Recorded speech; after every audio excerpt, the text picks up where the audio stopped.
वहाँ से लेकर मैंने अभी तक शुरू किया हुआ है। अब उस दिन क्या हुआ कि मेरी माँ की तबीयत दोबारा ख़राब हुई, बहुत ज़्यादा तबीयत ख़राब कि दोबारा हॉस्पिटलाइज ले जाने की ज़रूरत पड़ गई। मतलब ये था कि वो बचेंगी कि नहीं बचेंगी। मैंने दोबारा अपनी अर्ज़ी अपनी माँ के पास लगाई। मैं अर्ज़ी लगा रही हूँ कि मेरी माँ की तरह मत सोचो, ये सोचो कि कोई एक इंसान जो है वो बहुत दुखी है, वो बहुत परेशान है, वो रोगी है, उसका रोग दूर करो। उस टाइम पर क्या हुआ कि 2 साल मेरे कान के अंदर आ रहा है, 2 साल। ये नहीं आ रहा कि माँ ठीक हो जाएंगी, ये कुछ 2 साल मैं समझ नहीं पाई। हम हॉस्पिटल लेके गए, मम्मी ठीक हो गई, लेकिन एग्जैक्टली सेम डेट 2 साल के बाद मेरी माँ का देहांत हो गया। शिवम, बहुत भयानक केसेस मेरे पास आते हैं। कुछ टाइम पहले का मैं केस बताती हूँ। एक लेडी का फ़ोन आया, वो मेरे को कहती है कि मेरे बेटा जो है ना वो बिल्कुल ठीक ठाक था अराउंड 6 मंथ्स पहले, और कॉलेज में फ़र्स्ट आता था, अपने फ्रेंड्स के साथ जाता था, सब कुछ नॉर्मल था। लेकिन अब क्या हो रहा है कि वो किसी से बात नहीं कर रहा और कमरे के अंदर रहना, और मॉर्निंग में जब हम खिड़की खोलते हैं तो वो चिल्लाता है बहुत तेज़ कि सूरज की किरणें मेरे मुंह पे नहीं पड़े। सूरज की किरणें ना पड़े? बिल्कुल, क्योंकि उसको अंधेरा पसंद है। ओके। Isn't it strange? तो दूसरी चीज़ वो बताती है कि भाई वो हरकतें ऐसी करता है कि मुझे बाहर जाना है, रात के टाइम मुझे बाहर जाना है। अब रात के टाइम तो पेरेंट्स अलाउ नहीं करते। अब मैंने उसको बोला कि कोई बात नहीं, आप एक बारी फ़ोटो दिखाओ या उसको लेकर आओ। अब लेकर आने की तो बात ही भूल जाओ, क्योंकि वो कहती है किसी से मिलता ही नहीं है, किसी से बात ही नहीं करता। मैं चलो कोई बात नहीं, आप एक बारी फ़ोटो दिखाओ, मुझे समझ आ जाएगी। मैंने जब उसकी फ़ोटो देखी तो यू वोंट बिलीव कि जैसे हम किसी लाश को जलाते हैं तो राख कैसी काली राख होती है, वैसा काला बिल्कुल उसका शरीर। ना उसके शरीर में नाक, कान, मुंह, हमारे जितने भी ये बॉडी के पार्ट्स होते हैं, कुछ नहीं नज़र आ रहा था, नथिंग। बहुत ज़्यादा एग्रेसिव हो गया। उसने दरवाज़ा बंद किया और सो गया। लेकिन रात को 11-12 बजे के आसपास उसने ज़ोर से दरवाज़ा मारा और वो हमारे कमरे के अंदर, और उसने शर्ट नहीं पहनी हुई थी और सिर्फ पजामा पहना हुआ था, और उसकी आवाज़ जो थी वो 50-60 साल के आदमी की आवाज़ थी, और वो बोल रहा था मरेंगे, सब मरेंगे, तू मरेगी, तेरा पति मरेगा, और वो औरत जिसके पास तू लेके जा रही है ना मुझे, उसको भी मार दूंगा, सब खत्म कर दूंगा, मेरा जिसने जो उखाड़ने उखाड़ ले, लेकिन मैं तेरे बेटे को लेके जाऊंगा, मार के लेके जाऊंगा अपने साथ।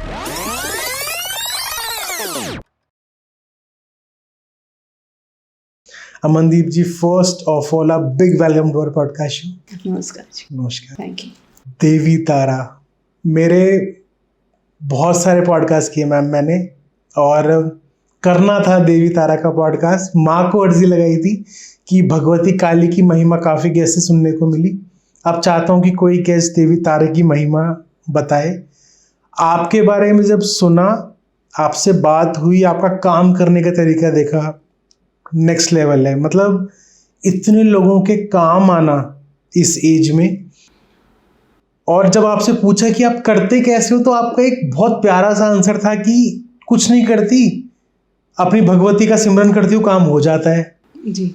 ये सिंप्लिसिटी, मतलब एक जैसे आजकल होता है ना कि हम हर जगह देखते हैं कि अघोर तंत्र और वो सब, एक नॉर्मल गृहस्थ जीवन में रह के आप जैसे लोगों के काम आ पा रहे हो, भगवती के दिए हुए ज्ञान से या फिर भगवती के बताए हुए रास्ते से लोगों का कल्याण होना, ये आज के टाइम पे इस कलयुग में दीदी बहुत बड़ी बात है जी।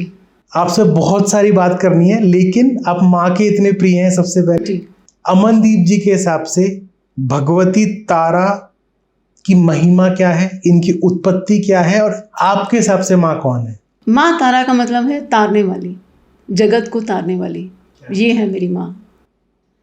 कई लोग जो हैं इनको पूजते हैं तांत्रिक रूप में, लेकिन मैं पूजती हूँ इनको सात्विक रूप में। ओके। मैं गृहस्थी में रहती हूँ, मेरे बच्चे हैं, मेरा पति है, मेरा घर है, लेकिन मैं माँ को बहुत पूजती हूँ और घर के अंदर पूजती हूँ। ओके। अगर जो मैं खाना खाती हूँ वही मैं माँ को खाना खिलाती हूँ। क्या बात। मैं उनको माँ, जैसे एक बच्चा माँ को हमेशा एक गोद मांगता है और उसके पीछे पीछे घूमता है, मैं एक वही बच्चा हूँ, मैं अपनी माँ के पीछे पीछे घूमती हूँ। और यू कांट बिलीव, कि माँ की प्रेजेंस हमेशा मेरे साथ होती है, मेरे बच्चों की सुरक्षा के लिए, मेरे पति की सुरक्षा के लिए, मेरे घर का एनवायरनमेंट ठीक करने के लिए, ऑरा ठीक करने के लिए, मेरे घर की आर्थिक स्थिति ठीक करने के लिए, हर चीज़ में मेरी माँ है। अगर वो माँ है तो मैं हूँ। क्या बात। हर कण में, हर मेरे जितने भी रोम रोम है उसमें मेरी माँ है। ये है मेरी माँ। माँ तारा की जो उत्पत्ति है वो तब हुई जब समुद्र मंथन हुआ। ओके। समुद्र मंथन के टाइम पर जो शिवजी महाराज हैं, हमारे जगत के पिता, जगत को बचाने के लिए उन्होंने विष को ग्रहण किया। जब विष को ग्रहण किया तो मूर्छित हो गए, पूरी उनकी जो बॉडी है वो नीली हो गई, और जितने भी देवी देवता थे उनमें हड़कंप मच गया कि हमारे जो जगत के पिता हैं वही मूर्छित हो गए तो जगत को पालनहार कौन करेगा, कौन उनकी सुरक्षा करेगा। तो जब हमारे जगत के पिता मूर्छित पड़े हैं तो हम कहाँ जाएंगे? पिता मूर्छित है, माँ के पास। माँ के पास, जी बिल्कुल, हम माँ के पास जाएंगे। तो माँ का रूप कौन? गौरी माँ, जो कि शिवजी महाराज की पत्नी है। तो जब देवी देवता उनके पास गए, उनका आवाहन किया और उनको अपनी प्रॉब्लम बताई कि जैसे शिवजी महाराज मूर्छित पड़े हैं तो आप कुछ कीजिए। तो उस टाइम पर जो हमारी गौरी माँ है उन्होंने क्या किया, अपने अंदर से एक रूप निकाला जो कि मेरी भगवती, मेरी माँ तारा का रूप था। ओके। जी। तो माँ तारा के रूप में जो वो आई तो उन्होंने शिवजी महाराज को एक बच्चे के समान समझा और स्तनपान कराया। जब वो स्तनपान से जो दूध निकला, वो दूध जो है वो शिवजी महाराज के जैसे जैसे अंदर गया तो वहाँ यहाँ जाके जो हमारे कंठ है वहाँ जाके रुक गया। जो मतलब जो उन्होंने विष ग्रहण किया, विष रुक गया। जी जी जी जी। ओके। तो वो विष यहाँ जाके रुक गया तो वो जो कंठ है वो सारा नीला हो गया। ओके। तो उस टाइम पर हमारे जो नीलकंठ महाराज हैं उनकी उत्पत्ति हुई। ओके, जो नीलकंठ महादेव की हम पूजा करते जी हैं। जी, नीलकंठ महादेव। क्या बात है। तो इससे उत्पत्ति दो की हुई, मेरी माँ भगवती माँ तारा की हुई और नीलकंठ महादेव की हुई। मैंने ये सुना है और देखा है कि ना, जब भी देवी देवता किसी को लोक कल्याण के लिए या सेवा के लिए चुनते हैं ना, तो सबसे पहले उनकी लाइफ के अंदर एक ऐसी ट्रेजिडी, ऐसा दुख आता है जिससे वो निकलते निकलते सामने वाले का दुख पहचान सकते हैं कि मैं शायद उस टाइम पे दुखी था या दुखी थी, तो आज मैं सामने वाले के प्रॉब्लम से कनेक्ट हो सकती हूँ। तो अमनदीप जी की लाइफ में ऐसी क्या ट्रेजिडी हुई जिससे आप ऑल ऑफ द सडन आपने भगवती को सिमरना स्टार्ट किया और फिर उससे निकलते निकलते आज शायद हजारों लोगों के आप काम आ पा रहे हो? वो क्या है? जी, मैं आपको बताती हूँ कि मेरे को ना मेडिटेशंस का बहुत शौक था। मुझे लगता था कि मैं मेडिटेशंस करूँ। तो एक दिन मैं ऐसी बैठी हुई थी तो मेरा एक फ्रेंड आया और वो कुछ क्रियाएं करता था। तो उसने मुझे बताया कि ओम तारे तू तारे तुरे सोहा, एक मंत्र है माँ तारा का, आप वो उच्चारण करो, आपको अच्छा लगेगा। मैंने पहले दिन उच्चारण किया तो मुझे ऐसे लगा जैसे कि एक तितली जो है वो मेरे कान के पास से निकल के गई है। ठीक है, अब वो 10 मिनट का जो मेडिटेशन था वो मेरा 20 मिनट का हुआ अगले दिन, उससे अगले दिन वो आधे घंटे का हुआ। लेकिन वो तितली जो थी वो रोज के रोज उसकी आवाज़ मेरे कानों में, मतलब फड़फड़ाना उसका। जी बिल्कुल, और वो फड़फड़ाहट जो थी वो मेरे कान के बिल्कुल पास से निकल के जाती थी। ओके। उससे मेरी तार जो है वो जुड़ने लग गई माँ तारा के साथ, उनके जो मंत्र है उनके साथ। देखो, जब हम इंटॉक्सिकेशन करते हैं तो उस टाइम जो नशा होता है, ये मेडिटेशन के अंदर मेरा वो नशा शुरू हो गया कि मैंने उस सुरूर को महसूस किया जो मैंने कभी ज़िंदगी में नहीं महसूस किया था। मैं आधे घंटे की जगह 1 घंटा भी बैठने लग गई। तो मतलब वो साधक सही कहते हैं कि ब्रह्मांड में सबसे बड़ा नशा भक्ति का नशा है। जी बिल्कुल बिल्कुल। वो 1 घंटा 2 घंटे में बैठने लगी, 2 घंटे भी मैं बैठ सकती थी उस सुरूर के अंदर। एक दिन क्या हुआ कि मेरी माँ की तबीयत बहुत ख़राब हुई। She was hospitalised. जब एक इंसान हॉस्पिटल के अंदर होता है तो उसको क्या चाहिए होता है? सहानुभूति, एक टच। उस टाइम मेरे पापा थे साथ में, तो मैं मेडिटेशन में थी। मैंने महसूस किया कि मेरी सूक्ष्म बॉडी जो है, जो सूक्ष्म रूप है, वो मेरी माँ के पास है, हॉस्पिटल में। मैं उनके सिर को सहला रही हूँ और मैंने उनके हाथों में हाथ दिया हुआ है, ऐसा मैंने महसूस किया। कुछ देर के बाद मेडिटेशन ख़त्म हुई और मुझे लगा कि मैं अपने रूप में ही हूँ। अगले दिन मेरी मदर का फ़ोन आया कि बेटे मैं तो बिल्कुल ठीक हूँ, और वो डिस्चार्ज होकर घर चली गई। ये मेरा पहला एक माँ के साथ जो इकट्ठ होता है ना, वो था। क्या बात। उसके बाद मैंने और ज़्यादा इस चीज़ को करना शुरू किया।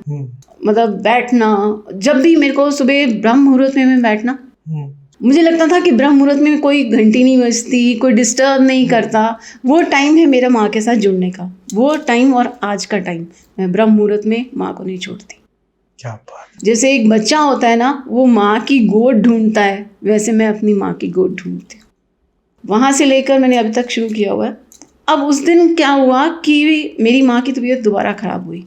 बहुत ज़्यादा तबीयत ख़राब कि दोबारा हॉस्पिटलाइज ले जाने की ज़रूरत पड़ गई। मतलब ये था कि वो बचेंगी कि नहीं बचेंगी। मैंने दोबारा अपनी अर्ज़ी अपनी माँ के पास लगाई। मैं अर्ज़ी लगा रही हूँ कि मेरी माँ की तरह मत सोचो, ये सोचो कि कोई एक इंसान जो है वो बहुत दुखी है, वो बहुत परेशान है, वो रोगी है, उसका रोग दूर करो। उस टाइम पर क्या हुआ कि 2 साल मेरे कान के अंदर आ रहा है, 2 साल। ये नहीं आ रहा कि माँ ठीक हो जाएंगी, ये कुछ 2 साल मैं समझ नहीं पाई। हम हॉस्पिटल लेके गए, मम्मी ठीक हो गई, लेकिन exactly same day same date 2 साल के बाद मेरी माँ का देहांत हो गया। ये कैसे पता लगा कि जब मैंने डायरी खोली तो सेम डेट थी जब से मेरे लिखा हुआ था कि आज मम्मी की तबीयत ठीक नहीं है, उनको हॉस्पिटल लेके जाना है। और एग्जैक्टली 2 इयर्स के बाद मेरे को वही चीज़ याद आई कि मेरी माँ भगवती ने कहा था कि 2 साल और। ये मेरा जुड़ने से माँ का अब क्या है, तो आपको संकेत मिलने स्टार्ट होगा डायरेक्टली। जी बिल्कुल। अब क्या है कि जो भगवती का रूप है, जो मेरी माँ तारा का रूप है, वो माँ तारा के रूप में मैं अपनी माँ को देखती हूँ। आप भगवती तारा को अपनी मम्मी के स्वरूप में देखती हैं? जी बिल्कुल। ओके। आप बिलीव करेंगे या नहीं करेंगे, आई डोंट नो, लेकिन जो उनकी मूर्ति है जो मैंने रखी हुई है, जो उनका स्वरूप है, वो स्वरूप मैंने अपनी आंखों से, मेरे बच्चों ने अपनी आंखों से, मेरे हस्बैंड ने, वो प्रूफ है कि वो जो शक्ल है वो मेरी माँ की शक्ल बन चुकी है।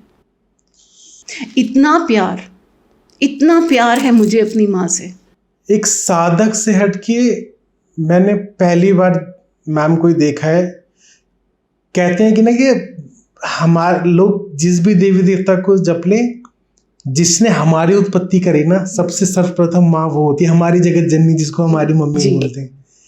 मतलब अपनी भगवती को अपनी मम्मी के स्वरूप में देखना और मूर्ति का चेहरा वैसा बदल जाना, अमेजिंग। अगर मैं कहती हूँ तो मुझे लगता है कि हाँ, जैसे एक पत्थर को पूज के उन्होंने, जो एक ऋषि थे, उन्होंने उसको भगवान का रूप दे दिया था, वैसे ही मैंने पूज के अपनी माँ को, जो मेरी भगवती माँ है, उसको मैंने अपनी माँ का ही रूप दे दिया है। जो चीज़ माँ से हम मांगते हैं, है ना, मम्मी मुझे ये टॉय चाहिए, मम्मी मुझे ये घर चाहिए, मम्मी मुझे गाड़ी चाहिए, वो चीज़ मैं अपनी माँ भगवती से डिमांड करती हूँ। मैं अपनी हर बात उन तक पहुँचाती हूँ। और जब ये चीज़ें होनी शुरू हुई तो मुझे लगा कि अगर मैं अपनी माँ को ठीक कर सकती हूँ, उन तक पहुँच सकती हूँ, उनको अपनी सूक्ष्म रूप में जाकर उनको सहला सकती हूँ, तो क्या मैं लोगों को ठीक नहीं कर सकती? कैसे बोलूँ मैं, व्यूअर्स भी सब देख रहे होंगे, मैंने आज तक ऐसी कोई चीज़ नहीं सुनी।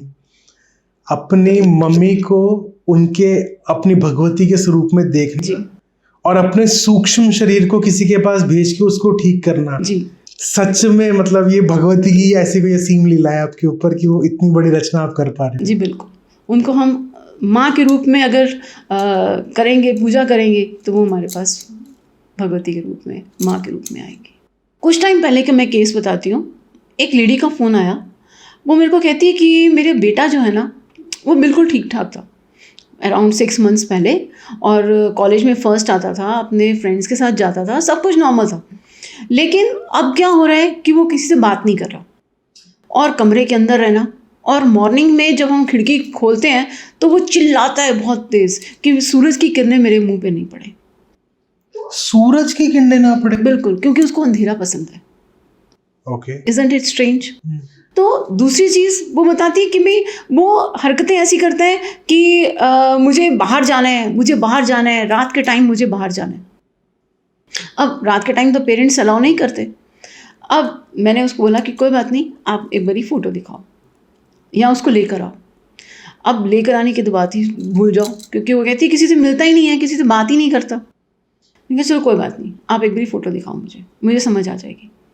मैंने जब उसकी फ़ोटो देखी तो यू वोंट बिलीव कि जैसे हम किसी लाश को जलाते हैं तो राख कैसी काली राख होती है, वैसा काला बिल्कुल उसका शरीर। ना उसके शरीर में नाक, कान, मुंह, हमारे जितने भी ये बॉडी के पार्ट्स होते हैं, कुछ नहीं नज़र आ रहा था, नथिंग। मतलब उन्होंने फोटो नॉर्मल भेजी लेकिन आपको अपनी एनर्जी से उसकी पूरी बॉडी काली दिखाई दी? बिल्कुल काली, उसके अंदर कुछ था ही नहीं, सिर्फ एक ढांचा खड़ा हुआ है, आदमी खड़ा हुआ है, ये नज़र आ रहा है, ह्यूमन बीइंग, और बिल्कुल काला। इससे मुझे ये तो समझ आ गई कि देयर इज समथिंग रॉन्ग। मैंने बोला उसको कि भाई आप अपने बेटे को लेके आओ, 2-3 दिन में ले आओ, मैं उससे बात करूँगी। कहते ठीक है, कोई बात नहीं, देखते हैं। अब 2-3 दिन की बात क्या थी, तो नेक्स्ट डे उसका फ़ोन आ गया, द वेरी नेक्स्ट डे, कि वो और ज़्यादा हरकतें करने लग गया है। दिन पर दिन उसकी हरकतें और ख़राब होती जा रही हैं। और ख़राब कैसे? कहती कि वो जैसे डंडा है, वो डंडा लेके अपने पापा के पीछे भागता है, और एक दिन तो उसने चाकू उठा लिया कि मैं मार दूंगा सबको, और उसकी आवाज़ भी चेंज थी। ओके। तो माँ सिर्फ ये सोच रही थी कि मेरा बेटे जो कि बोलता ही नहीं था, हर किसी से रिस्पेक्ट से बात करता था, वो एकदम मारने की बात कर रहा है, चाकू उठा रहा है, और उसकी आवाज़ में गर्जना है जैसे कोई 50 साल का आदमी हो, ताकत भी वैसी। अब मुझे लगा कि yes, there is something wrong, अब इमीडिएटली बुलाना पड़ेगा। मैंने कहा चाहे उसको रस्सियों से बांध करके लाओ, चाहे जैसे मर्जी लाओ, उसको मेरे पास लाना पड़ेगा। अब वो कहे कि मैं वहाँ जाऊँ, नहीं, मैं नहीं जा सकती, क्योंकि हमारी एंटिटीज़, हमारी जो शक्तियाँ हैं, वो वहाँ पे अलाउ नहीं करती। आप यहाँ आएंगे, मेरे ऑरा है, उस ऑरा में आप ठीक हो सकते हैं। तो मैंने उनको बुलाया, वो बच्चा आके मेरे पास बैठा, गुमसुम सा बच्चा, बहुत सुंदर, आँखें भी सुंदर, नाक, नैन नक्श भी बहुत सुंदर, जो मुझे नज़र आ रहे थे, वहाँ तो नज़र ही नहीं आए। अब वो बच्चा बैठा और मैंने उससे पूछना शुरू किया कि बेटा आप कौन सी क्लास में हो, आप कहाँ पढ़ते हो? पढ़ता हूँ, जाता हूँ कॉलेज में, दिल नहीं लगता। और पूछो। ओके, एकदम मुंहफट की तरह, बड़ा मुंहफट, बदतमीज़ जैसे बच्चे होते हैं। तो मैंने कहा कोई बात नहीं, आप आज मूड ठीक नहीं है आपका, तो आप मम्मी के बिना आना, हम 2-3 दिन के बाद दोबारा बातचीत करेंगे। नहीं, तो वो बच्चा चला गया। 2-3 दिन के बाद माँ ने दोबारा कहा होगा, किसी तरह से कन्विंस किया होगा, वो बच्चा मेरे पास आया। अब बच्चा सामने बैठा है। आप जब तक कंफर्टेबल मोड में नहीं आते, आपको कोई चीज़ अपने दिल की क्यों बताएगा? देखो कितने रहस्य होते हैं, कितनी चीज़ें होती हैं हमारे दिल के अंदर, हमारे दिमाग के अंदर, हमारे शरीर के अंदर, जो हम किसी से डिस्कस नहीं कर सकते। हो सकता है उसने अपनी माँ के साथ भी डिस्कस ना किया हो। तो I have to be very comfortable with him. मुझे वो एक कंफर्टेबल जोन लाना पड़ता है हर किसी के साथ। देखो मेरा प्रोफेशन क्या है कि मुझे लोगों को हील करना है, मुझे लोगों को ठीक करना है। तो दूसरे लोग क्या करते हैं कि जैसे कोई आया तो उसको और डरा दिया कि हाय तेरे साथ ये हो रहा है, तेरे साथ तो कोई भूत चिपक गया, अब इसके साथ के लिए तुम्हें ये क्रिया करनी पड़ेगी, तुम्हें इतने पैसे देने पड़ेंगे, तुम्हें ये करना पड़ेगा। नहीं, दिस इज़ रॉन्ग। जब एक इंसान खुद ही दुखी है, वो तुम्हारे से दुख हरने के लिए आया, तुम उसके दुख हरता हो और तुम उसको और ज़्यादा डरा दोगे। तो इसके लिए मैंने पहले एक कंफर्टेबल जोन बनाती हूँ ताकि आप मेरे साथ हर चीज़ डिस्कस कर सको।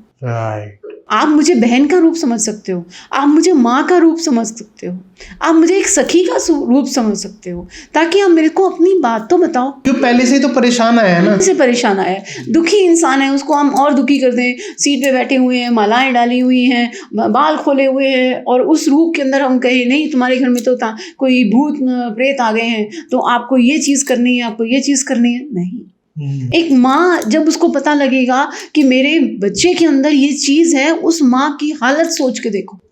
मैं उस माँ को बताऊं कैसे कि तेरे अंदर, तेरे बेटे के अंदर कोई चीज़ आई हुई है। बहुत मुश्किल है। इसके लिए पहले तुम्हें एक प्लेटफॉर्म बनाना पड़ता है, उनको कंफर्टेबल जोन में लाना पड़ता है, उनको समझाना पड़ता है कि हाँ ये एंटिटीज होती हैं और तुम्हारे घर के अंदर हैं, और हम हैं आपको इस चीज़ से निवारण करने के लिए। राइट, क्योंकि अधिकतर लोग तो आज की जनरेशन तो बिलीव ही नहीं करती, लेकिन बिलीव कराना पड़ता है। तो ये चीज़ हमें बतानी पड़ती है। तो मैं उसको कंटिन्यू करती हूँ कि जैसे मैंने उस बच्चे को देखा, उस बच्चे से कंफर्टेबल हुई, तो उस बच्चे ने बताया कि मेरे कुछ फ्रेंड्स हैं और उनके नाम भी बताए। तो मैंने बातों बातों में पूछा, मैंने कहा बेटा ड्रिंक व्रिंक भी करते हो थोड़ा बहुत, हुक्का शुक्का तो चलता ही होगा आपकी जनरेशन में। तो उसने बोला कि हाँ दीदी, बोला उसने कि दीदी ऐसा है कि हम लोग जाते हैं और दिल्ली के अंदर एक जगह है, नाइट बार है, दिन में वो रेस्टोरेंट है और नाइट बार है, और उसमें जाके हम दारू वारू पीते हैं। उसने नाम बताया उस जगह का और सब कुछ बता के वो चला गया कि कभी कभी वो ले लेता है। अब मैंने रात को बैठने के बाद भगवती से मैंने जब अरदास लगाई न लगाई, तो बड़ी अजीब चीज़ नज़र आई। वो क्या कि जहाँ वो रेस्टोरेंट में बार में जाके दारू पीता था और नशा करता था, वो शमशान घाट पहले किसी टाइम पे रहा होगा, शमशान घाट किसी टाइम पे होगा, उसके बाद उसको मॉल बना दिया, मॉल के अंदर रेस्टोरेंट खोल दिया। अब न्यू जनरेशन जो है वो वहाँ जाती है। न्यू जनरेशन मीन्स 18 साल से लेकर 27-28 साल तक। हम तो जाएंगे नहीं, ठीक है, बच्चे जाएंगे नहीं, और जो मिडिल एज है उसके पास टाइम ही नहीं है बिजनेस के बीच में। Now young generation is going over there, वो ड्रिंक भी कर रहे हैं, नाच गाना भी कर रहे हैं। अब होता क्या है कि हुआ क्या उस टाइम पे, जब मैं और डीप गई कि वहाँ पे एक आदमी जो था वो बहुत बड़ा ड्रंकर था और उसकी डेथ हो गई वहाँ पे, उस जगह पे, उस शमशान घाट की वाली उस जगह के ऊपर। उसको दफना दिया गया, उसको क्रियाक्रम कर दिया गया, लेकिन उसकी आत्मा ना वहाँ पे घूम रही थी। उसकी आत्मा ने अटैक किया उस लड़के के ऊपर क्योंकि उसका ऑरा वीक था। अब आप पूछोगे कि इतने सारे बच्चे, राइट, है ना, मैं यही क्वेश्चन करने वाला था कि मैंने कई सारी पर्सनालिटीज को बोलते हुए सुना है कि वो कोई वहाँ पे गया और उसको ये प्रॉब्लम हो गया, तो वहाँ पे तो शायद एक आप कोई बार का या क्लब का नाम ले रहे हैं जो मॉल में था, वहाँ पे तो डेली बेसिस पे 1000-500 लोग आते हैं ना, तो एग्जैक्टली उसी लड़के को क्यों टारगेट किया गया? हाँ, क्यों किया गया? क्योंकि उसका ऑरा वीक था। Okay. अब ऑरा वीक कैसे होता है हमारा? देखो, पेरेंट्स के पास टाइम ही नहीं है, ना मदर के पास ना फादर के पास। अगर फादर जो है वो बिजनेस में है या जॉब में है, वो वहीं बिजी है, और मदर जो है या तो अपनी किटी पार्टीज में है या वो भी अर्निंग है। तो बच्चों के पास टाइम ही नहीं है, बच्चों के लिए टाइम ही नहीं है, सॉरी। अब जब बच्चों के लिए टाइम नहीं है तो बच्चे जो हैं वो गलत रास्ते पे ही जाएंगे, ड्रिंक करेंगे, बच्चों लड़कों के साथ घूमेंगे फिरेंगे, तो उससे क्या होगा कि हमारा ऑरा जो है और वीक हो जाएगा। जब ऑरा वीक होता है ना, तो जो बैड एंटिटीज हैं ये हमारे को अटैक बहुत जल्दी करती हैं। ओके, यही चीज़ें, क्योंकि मैं ये नोटिस करता हूँ, हमारे पास भी आए दिन ऐसे केसेस वगैरह आते हैं, लोग कमेंट सेक्शन में। मेरे को ये लगता है कि आज की जनरेशन ना अपने आप में रहना, इन चीज़ों की वजह से वो डिप्रेशन को भी ऑटोमेटिकली अपने अंदर बुला रहे हैं, और आपने बताया कि उससे ऑरा वीक होता है और उस चक्कर में एंटिटीज उनको टारगेट करती है। Yes, okay. मैं आपको एक छोटी सी चीज़ पूछना चाहती हूँ, what is depression? What is anxiety? This is the bad entity that has entered into your body. हम लोग जब हमारा ऑरा वीक होता है तो हमारा दिल नहीं करता किसी से बात करने का, और जब हम अकेला रहना शुरू कर देते हैं तो एंटिटीज को मौका मिल जाता है और हमारे अंदर आने का। ओके। तो इस बच्चे के अंदर क्या हुआ कि वो एंटिटी आई। अब ऐसे नहीं आ गई कि चलो जी उसने मुंह खोला और एंटिटी अंदर। No, this is not the way. वो पहले तुम्हारे घर के अंदर आती है, घर का ऑरा चेक करती है कि कितनी पॉजिटिविटी है इस घर के अंदर। अगर तो पूजा पाठ हो रही है, सुबह शाम दिया जल रहा है, तो वो एंटिटी को थोड़ी सी प्रॉब्लम होगी उस घर के अंदर आने के लिए। बट जहाँ दिया ही नहीं जला, जहाँ कहीं पूजा पाठ ही नहीं हुई, तो ऑलरेडी जो एटमॉस्फेयर है वो कैसा होगा आप समझ सकते हैं। हमेशा बड़े बुजुर्ग ये समझाते थे कि सुबह और शाम की जोत बहुत जरूरी होती है। बिल्कुल बिल्कुल, बहुत जरूरी है। इसीलिए तो ये जो ऑरा वीक होने के कारण उस बच्चे के अंदर एंटिटी आई, अब आ तो गई है, अब उसको निकालना कैसे है। मैंने क्या किया, मैंने उसको बोला बच्चे को कि कोई बात नहीं, जैसे आप रहते हो आप रहो, सिर्फ अपने अपने फ्रेंड्स के साथ नहीं जाना। That's the only thing that you have to do for few days. कुछ दिनों के लिए आप नहीं जाएंगे। शिवम, जब मैंने उसकी हीलिंग शुरू की तो बहुत सारी चीज़ें नज़र आई, मतलब उसका गुस्सा बहुत बढ़ गया, बहुत एग्रेसिव हो गया। वो कहता था कि जब मैं आपके पास आता हूँ ना तो मुझे कोई चीज़ रोकती है, मेरा गुस्सा और बढ़ जाता है कि मैं तुम्हारे पास ना आऊँ। लेकिन फिर मेरे बात में आपकी जब शक्ल सामने आती है तो लगता है कोई चीज़ खींच रही है कि आपके पास आने के लिए। आपके पास जब मैं बैठता हूँ तो मुझे बड़ा सुकून मिलता है और कई चीज़ें मैं शेयर करना चाहता हूँ जो कि मैंने अपनी मदर के साथ भी शेयर नहीं करी। मैंने कहा बताओ।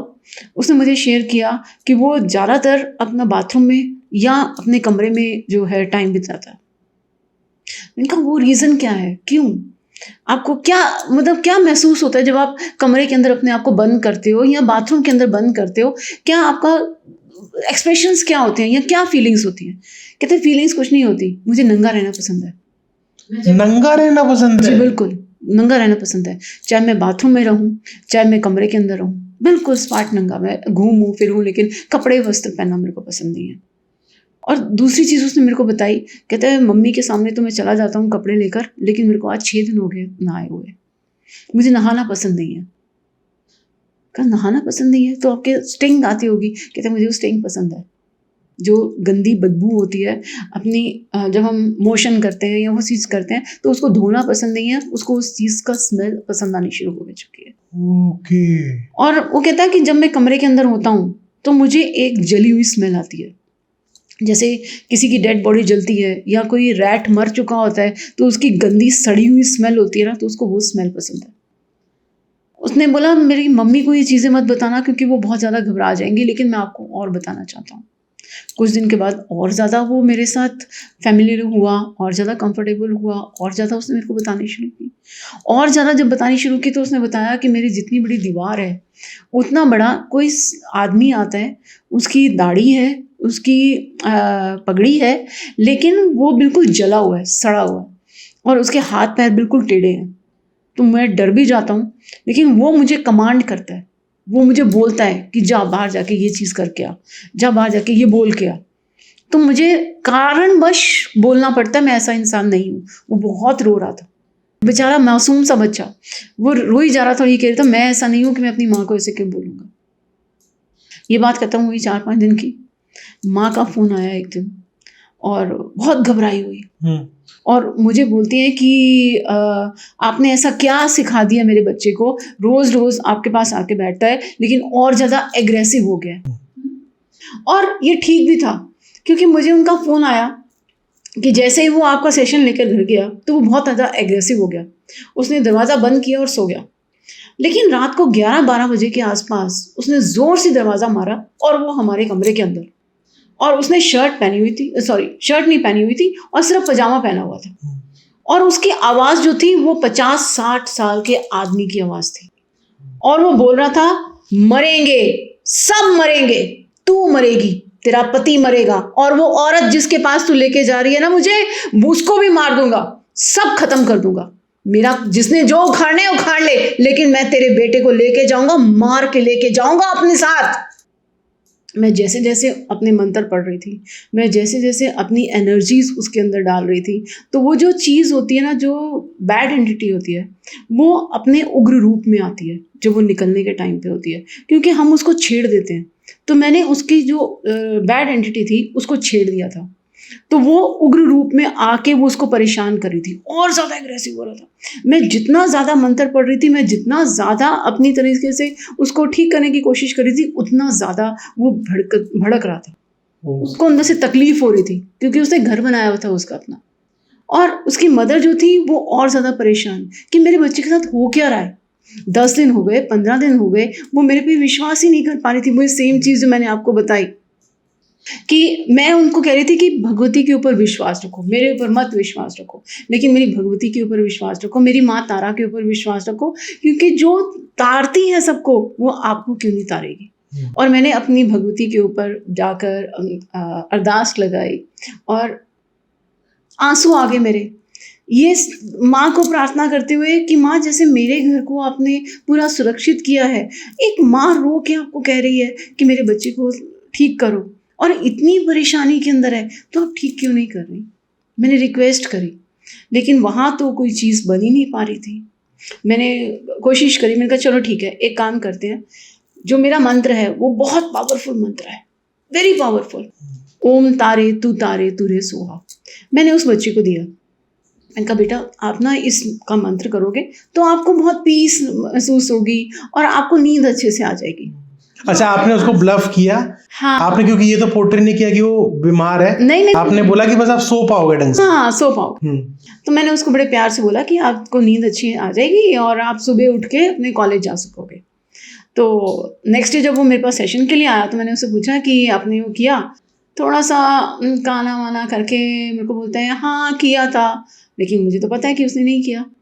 मैंने उसको सीधा पूछा, मैंने कहा बेटा आपने नहीं किया ना? कहता मेरे को करने का मन तो करता है कि मैं करूं, लेकिन कोई मुझे करने नहीं दे रहा।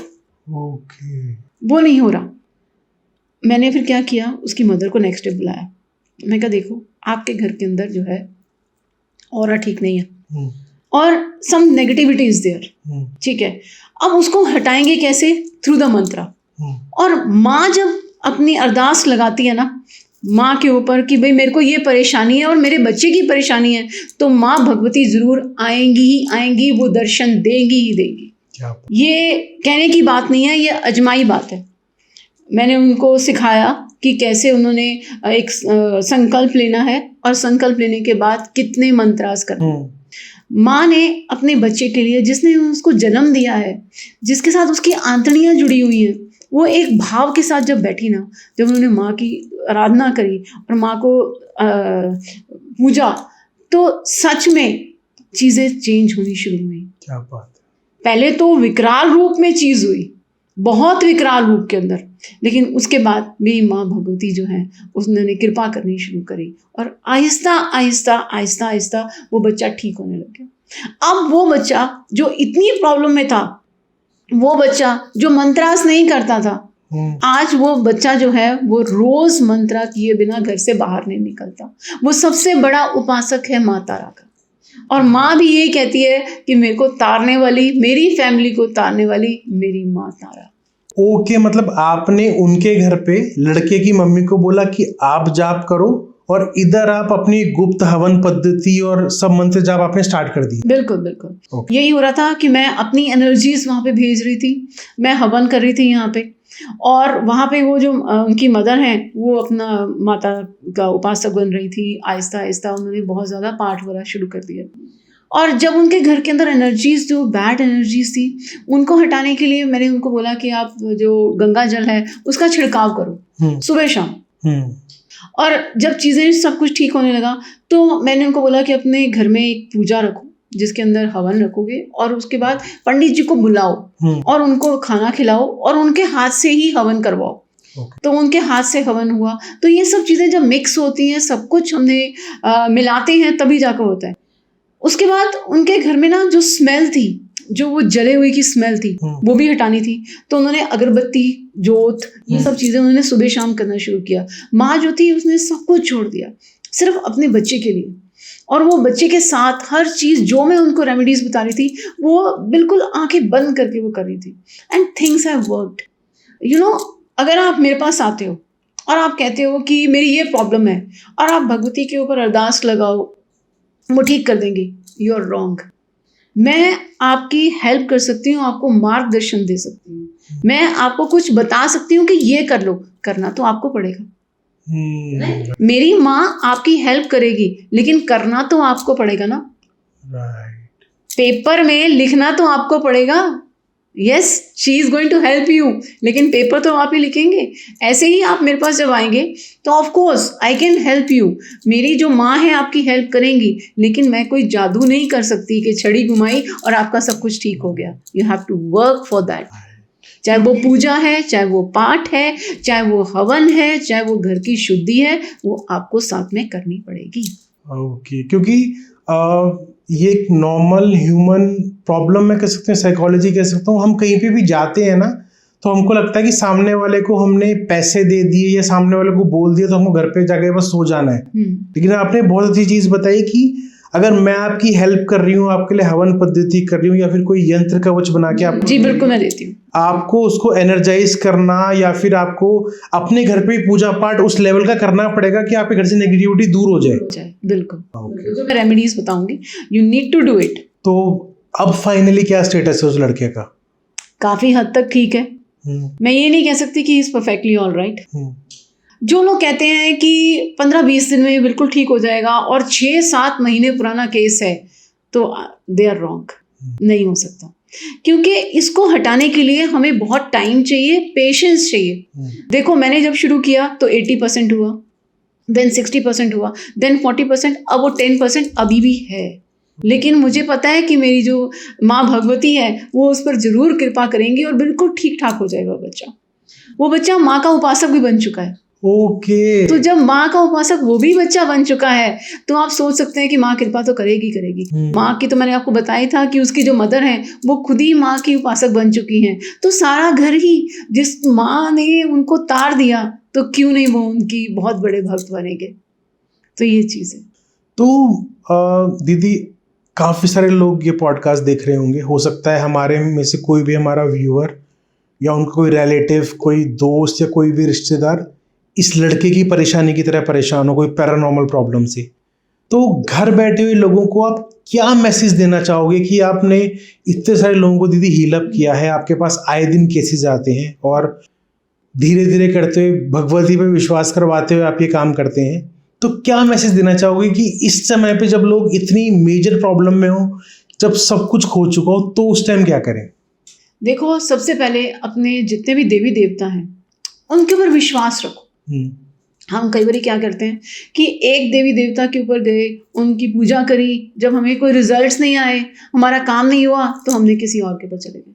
तीसरा, किसी और ने कहा यार मैं तो गणेश जी को पूजती हूँ और उनसे मेरा काम हो गया, आप वहाँ चलो। तो वो 3, 4, 5, 6 हम देवी देवता बदलते जा रहे हैं। एक के ऊपर विश्वास रखो। जब हम एक के ऊपर विश्वास रखेंगे तो काम बनेगा ही बनेगा। देखो टाइम लगता है, हर चीज में टाइम लगता है, हमेशा अंधेरे के बाद सवेरा है। तो ऐसे ही जो माँ है या जो देवी देवता हैं वो आपकी हेल्प करेंगे ही करेंगे। दूसरी चीज क्या है कि आजकल हम पितरों को भूल चुके हैं, उनका नाम भी भूल चुके हैं। तो अगर हम पितृ पूज लेंगे तो हमारी सारी प्रॉब्लम्स खत्म हो जाएंगी। Everything will be removed, all the obstacles. तीसरी चीज क्या है कि हमें हर किसी के साथ रिस्पेक्टफुल होना चाहिए। अच्छी तरह बात करो, प्रेम बांटो, क्योंकि मेरी माँ जो है, माँ तारा, वो करुणा की देवी है, उनको कंपैशनेट मदर कहते हैं। तो yes of course we should do this. और आपको अगर किसी के पास जाना है, अपनी प्रॉब्लम है या मेरे पास भी आना है, तो मैं आपको ये कहना चाहती हूँ कि देखो मेरे पास कोई जादू की छड़ी नहीं है कि मैंने घुमाई और आपकी प्रॉब्लम बिल्कुल रिमूव हो जाएगी। देखो मैं आपको अपने मंत्रों के साथ, अपनी देवी माँ जो है, मेरी जो माँ तारा है, उसके आगे अरदास लगा के, अर्जी लगा के, तीसरी चीज़ मेरे पास कुछ यंत्र हैं वो करके, या फिर मैं आपको एक कवच देती हूँ, माँ तारा का कवच, अगर वो यूज़ हम करते हैं तो प्रॉब्लम्स हील होती हैं। बट डोंट थिंक कि मैं ठीक करूँगी, मैं तो एक माध्यम हूँ, करेगी तो वो मेरी माँ, करने वाली तो वही है ना, सब कुछ तो उन्होंने कहा है। अमेजिंग। आई थिंक अब कुछ बोलने की नीड नहीं पड़ेगी और पॉडकास्ट ऑलरेडी काफ़ी लंबा हो गया होगा।